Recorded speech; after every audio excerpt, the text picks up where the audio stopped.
Hey y'all, it's your main math teacher, Mr. Boyd, and I'm back at it again today. And today we're going to learn a little bit about trapezoids and about kites.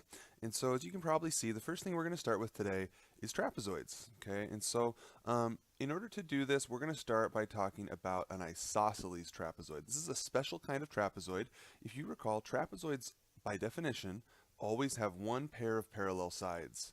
Okay, so they have that. The other pair of sides is not parallel, at least in our American definition. There are a lot of places in Europe where they say at least one pair of parallel sides. For us, we're going to say exactly one pair of parallel sides. And then what does the isosceles mean? That specifically means the two sides that are not parallel, those ones are congruent. Okay, so this is what a lot of people think of as a trapezoid. The only reason I bring this up is a trapezoid could look like this. And a lot of people, excuse my handwriting, a lot of people don't necessarily recognize that as a trapezoid, but like for example, if that's a right angle and that's a right angle, that guarantees those sides are parallel. It almost looks like we chopped this shape in half down here, but that's absolutely a trapezoid. It's just that the one I drew is not isosceles because this side is shorter than that side. Okay, so that's something to be aware of. Now let's talk about the base angles of this thing, and specifically of the isosceles. Okay, the base angles are going to be right down here, and right there. And to your eyes, does it look like those are going to be the same or they're going to be different? Okay, for a lot of people, it's fairly intuitive, or it's at least seems reasonable that those are congruent. So I'm going to add that here. Now, if you prefer to say they're equal or they have the same number of degrees or something like that, that would also be fine. Okay, so those are our base angles. These angles up here, which I guess are technically also base angles, these are congruent as well. Okay, so you've got these two down here are the same, these two up here are the same, and there's one other neat little fact that'll be really, really helpful. Because these two lines are parallel, and I'm going to extend these so it goes back to Unit 3 when we actually learned about this, and if I extend this transversal, do you remember what kind of angle pair we have here on the inside of the shape? Okay, I kind of gave it away a little bit when I said inside. They're on the same side of the transversal, they're on the inside of the shape, so those are same side interior angles, which means that these two angles are supplementary. And that means they sum to 180. We're going to use that in just a minute in an example. Okay, so with that said, we got to get this fact down here on the bottom. Let's talk about the diagonals of the isosceles trapezoid. And so in order to understand that, I'm going to draw them in for you. So I'm going to draw in this one in red, and I think I'll draw in another one in blue. And the question is, which do you think is longer, the red or the blue? Okay, it may be fairly intuitive that since this shape is roughly symmetrical, or it's actually totally symmetrical, I just said that because we haven't proved it yet. Since it's symmetrical, the diagonals of an isosceles trapezoid are congruent. So I'm going to write that in here. Now that's the same fact that we had for a rectangle. So be looking for that. We want to look for connections between our shapes.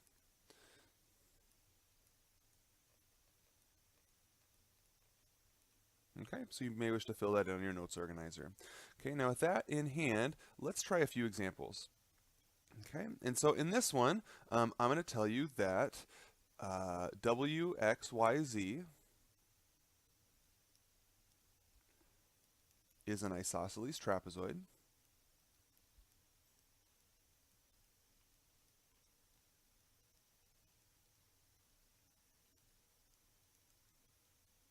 And then our prompt is going to be find all angles. All right, so let's begin. Now, first thing to see, 156, do you think that's labeling W, X, Y, or Z? Okay, notice which one it's closest to, and also this is an obtuse angle, so that's 156. Now, y'all, let's find the easiest one to do first. There's another angle on this picture that is also 156. Do you see it? Okay, it's right over here at Y, so that's 156. And then remember, we learned just a minute ago that in an isosceles trapezoid, our consecutive angles over here are going to be supplementary. So all we have to do is 180 minus 156, and that's 24. So that's 24. And guess what? Same situation over here. So that's also 24. All right, now let's try this one. I want to encourage you to pause the video, write down the picture, and try this one on your own to see if you understand what it is. Okay, when you're ready, hit play. First thing to recognize, I mean, yes, it's a trapezoid. You've got your parallel lines, so that's wonderful. And it's isosceles because you got your marks on the sides, so we know those two sides are congruent. First thing to understand is all these algebraic labels, are they labeling angles or sides? Okay, it's sides, and there's two ways to tell. Number one, they're on the outside of the shape and there's no arrows pointing into the shape. Number two is none of them say degrees. If it was an angle, it would look like that. Okay, and so it doesn't have that, so it's not an angle. Okay, we'll make those go away. Okay, so here's what we need. We need to see what's congruent and what's not. And we have these little markers here and little markers there. So that tells me that 3x minus 3 is equivalent to x plus 5. Let's do some algebra steps, and off we go. Plus 3 on both sides, minus x on both sides. Put a little 1 in front of that if it helps you understand it, okay? It may make this step over here on the left a little bit easier. And then 3 minus 1 is going to be 2x. I'm always bringing my equal sign straight down. Canceling, canceling, and I get 8 over here, so x is 4. And that's all it is, y'all. That's a really normal test style question, so one that we want to practice and become proficient in. Now let's have some learning about kites. Okay, and so what we have here in front of us is both a picture for our notes and an example that we're going to do, and we're going to use it to help understand this theorem. Okay, first thing I want you to see is that this kite, when you put in the diagonals, now is made up of 1, 2, 3, 4 triangles. And question 1 is, are all 4 triangles congruent or not? Are all 4 triangles exactly the same, like they were rotated around and reflected to make new copies of the same triangle? Answer to that is no. How can we tell? This has one marker, this has 2 markers, so those are not congruent. However, if I call this triangle 1, 2, 3, and 4, do you see any triangles that are congruent to this triangle 1 over here? Yeah, 2 is the same. Okay, and what about 3? 3 and 4 are congruent. So these 2 are the same, and these 2 triangles on top are the same. And that's going to be helpful to us in understanding some facts about kites. So what I see right here in the middle, can you tell what kind of angle these are making right here in the middle? Hopefully you can see that it's a right angle. So the measure of angle 1 is 90. And actually that answers this fill in the blank up here. The diagonals of a kite are, I'm going to put perpendicular because that's what it means when they make 90 degrees. Now y'all, that's why we're having both a numeric example right here and we're writing it down in words. So, because if you can understand one, you can understand the other, and if you understand both, you're in good shape. Okay, the diagonals of a kite are perpendicular.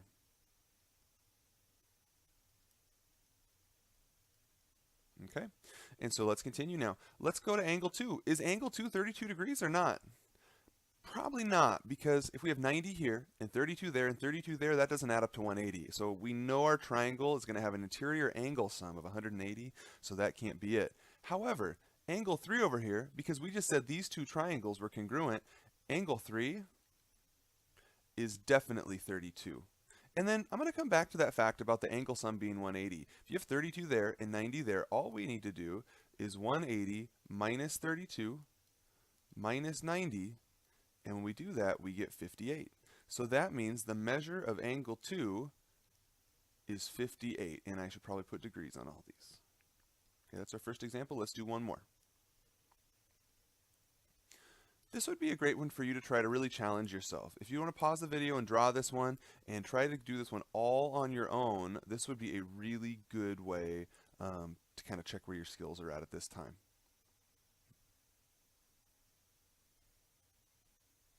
Okay, now that you've hit play again, let's go through this. Okay, and so what jumps out at me is that all these things are angles, and I get that this is written on the outside of the shape. However, look, it's in parentheses, it says degrees, and this little arrow right here is pointing into an angle. And so this is, everything here is definitely labeling an angle. The other thing I notice is that this triangle on the left has a label, and the triangle on the right has a label, but they are not congruent triangles. And so a lot of people get a little bit stumped by this because they go, wait, the triangles aren't the same. So I can't say 3x equals 2x, or I can't say 3x equals 10x minus 6. And those are true. We can't say those. They're not true. So what I can notice, though, is since this is a kite, notice one pair of congruent sides, here's the other pair. What I can remember is what we just learned, that the diagonals are perpendicular. And so now I have 1, 2, 3 angles in this triangle, and I know that the 3 angles in a triangle will always add up to 180 degrees. So here I go.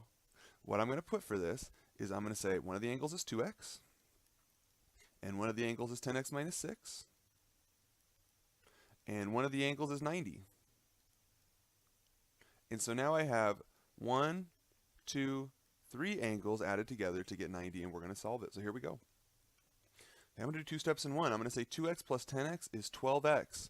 I'm also going to subtract 90 on both sides, so I get 12x minus 6 equals 90. I'm going to add 6 on both sides, and so I get 96 equals 12x. I'm going to divide by 12, and I get x equals 8. And that's all there is to it, y'all. The final exercise we're going to do today is designed both to make you think and to check and see how effective your note-taking has been so far in the 3 videos in this unit. So what I'd like you to do is, in a minute, we're going to pause the video. First, maybe in your notebook, write 25, 26, 27, 28, 29, all the way down to 34, and we're going to try to fill these in. I'll do the first 1 or 2 with you before you pause the video so you can understand what the prompts are asking. And what you're going to do is, first, you could just think about it. You could try to figure it out in your head. However, it's also really good for you to use your notes to try to figure out how to answer these questions. And what that'll do, that'll tell you if your notes have all the information you need, and if you don't have all the information you need in your notes, this will give you an opportunity to add information to them that'll be helpful to you. Okay, so here's what the prompts are asking for. Write down the name of the quadrilateral for which the statement is true. All the sides are congruent. So what we're going to think about is the 6 that we've learned about. We've learned about parallelograms, rhombi, rectangles, squares, trapezoids, and kites. And we're going to think of all those, which of those shapes have this fact about them, that all the sides are congruent? Well, that's the definition of a rhombus. I'm going to run out of space on this, so I'm going to go RH to abbreviate, and the other shape that has all the sides congruent is a square. Okay, so those are the 2 shapes that have that fact. Let's try this one, 26. Opposite sides are congruent. Okay, what shapes had that? If you look at your notes, you should see that parallelograms have opposite sides congruent, and that rectangles and rhombi and squares. Let's see, let's think about trapezoids for a minute. Trapezoids have 1 pair of opposite sides congruent. Well, isosceles trapezoids do anyway, but when we say opposite sides are congruent, we mean all of them, so all the opposite pairs. So it's not that. What about kites? No, their adjacent sides are congruent. So these are the 4 correct responses for 26. So with that said, if you think you understand the prompt, go ahead and pause the video and try to do all these by yourself. Then, when you're ready, play the video and see how you did and use that to improve your notes so you're ready for future success. All right, I'm going to go on to 27. Opposite sides are parallel. Okay, I know that a parallelogram has that. That's the definition of a parallelogram.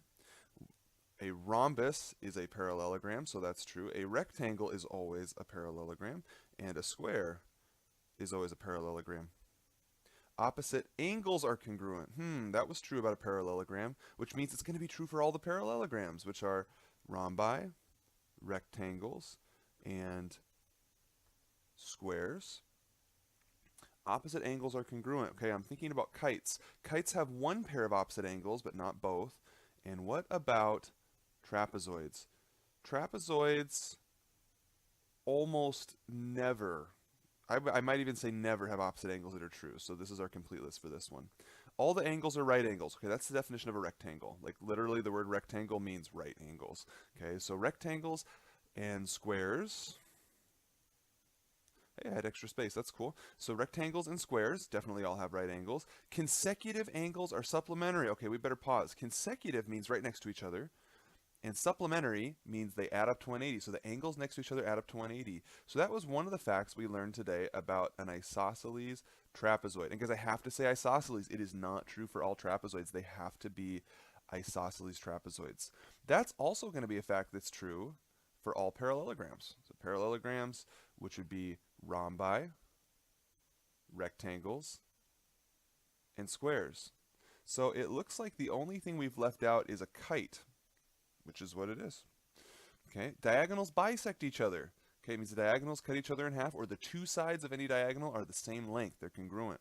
Okay, so we first learned that when we were talking about parallelograms, which means it will apply to all parallelograms like rectangles, rhombi, and squares. We learned today that it's also true for isosceles trapezoids. What about congruent diagonals? Diagonals are congruent. Okay, we first learned that with rectangles. We saw it today with isosceles trapezoids. And it's also true, since it's a rectangle, there's one other shape that's always a rectangle. That would be a square. Perpendicular diagonals. We first learned about that with rhombi. Okay, and we saw it again today with a kite. And if it's true for a rhombus, there's another kind of shape that's always a rhombus. Do you remember what that is? It's a square. Finally, each diagonal bisects the opposite angles. That means when it goes into a corner or into an angle, it cuts that angle in half. Okay, and so that's always going to be true for a rhombus, which means it's also true for a square. It's almost true for kites, but it's not true for kites. Parallelograms? No, doesn't necessarily bisect all the angles, no. And it's not necessarily true, well, it's actually not true for trapezoids. And what about rectangles? It's not true for rectangles anyway. So this is our complete list. So what you can now do is if you want to improve your notes, you can go for each of these shapes and make sure for each shape you have each of these facts. Because the way questions are generally written for quadrilaterals, what we're going to do is we're going to start, like as a teacher, I'm going to start with one of these facts. I'm going to say, hey, I want to know if my students know which shapes have consecutive angles that are supplementary. And then I'll write a question. So let me give you an example. I might say, hey, I want to know if my students realize that the angles are supplementary. So what I might do is I'll pick a shape on this list. Like I might pick parallelogram. And so I'll then write a question like this one. I'll say the following is a parallelogram. And this is 2x. And this is x. And you need to find the value of x. And so what I'm testing to see is, do you know that in a parallelogram, the two consecutive angles, there they are, do you know that the two consecutive angles are supplementary? So then you'd have to say x plus 2x equals 180, 3x equals 180, so x equals 60. Okay, so that's how we write questions. And other teachers and all these standardized tests, oftentimes they start out with, and they call them standards, but they're going to start out with some fact, and that's where questions come from. So if you understand these underlying properties, then it makes it a lot easier for you to find success in those types of questions. All right, y'all, that's going to be all for today. I hope you enjoyed the video. I'll see you next time.